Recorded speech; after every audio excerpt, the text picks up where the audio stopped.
The most important thing is the exposure, and also to have the possibility to raise your voice in the sense of playing an instrument and saying, there I am and I have something to say. A musical marathon came to a crescendo in Dubai with the grand final of the Classic Violin Olympus international competition. Marking the first event of its kind, the contest saw violinists of the highest caliber go bow to win prize money of €320,000.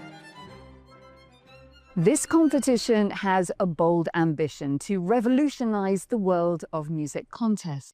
Its global outreach was clear from the start, with 6 pre-selection events held at major music capitals around the world. It's also inclusive on the age front, with finalists about to step on this stage ranging from 17 to 48. Amongst the talented 12 who made it through to the final stage were Rufi Ling from China, Marius Patira from Poland and Germany, Haik Kazarzian from Armenia,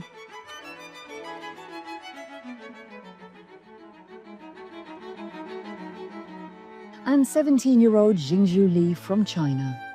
They performed concertos from Beethoven to Brahms, in addition to a solo encore, leading the orchestra as a concertmaster and interpreting one of 3 works by composer-in-residence Alexei Shaw.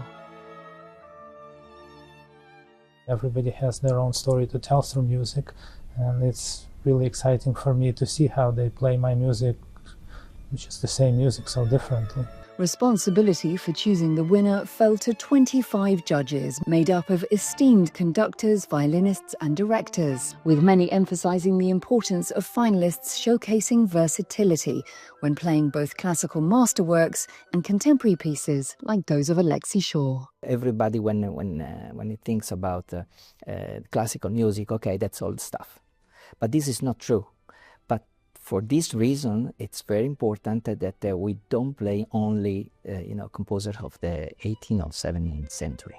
Respected Swiss-Bulgarian conductor and competition judge Misha Damov is keen to see reforms in classical music concerts go even further. Why should we not be able to clap after a movement?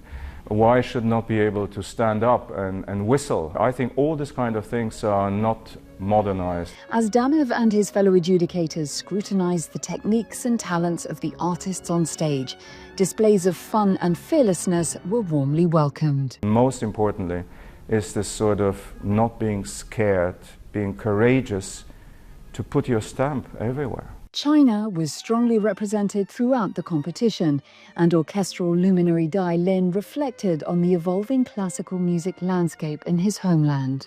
The young generation loves classical music very much. In Beijing or music hall in Shenzhen, Shanghai, everywhere there's the first-class orchestra come here to make performance.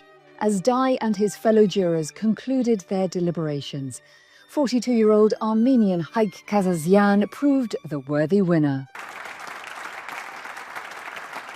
The seasoned violinist delivered outstanding performances of pieces by Tchaikovsky, Strauss, Beethoven, Alexei Shaw, and a show-stopping encore.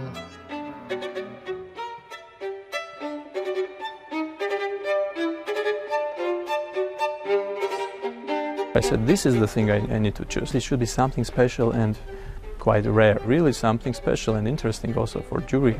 Kazarzian's musical mastery earned him a cheque for €200,000 and a handcrafted Stradivari model violin by Fabio Piagentini.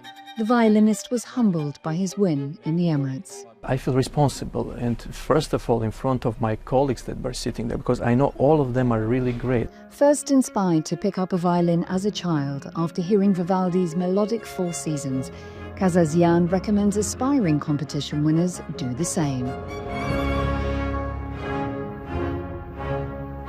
I would advise to young musicians to listen recordings of outstanding musicians, and really they will be inspired and they will want to play like that. Words worthy of note from the exemplary musician whose passion and precision embodied the first Classical Violin Olympus international competition.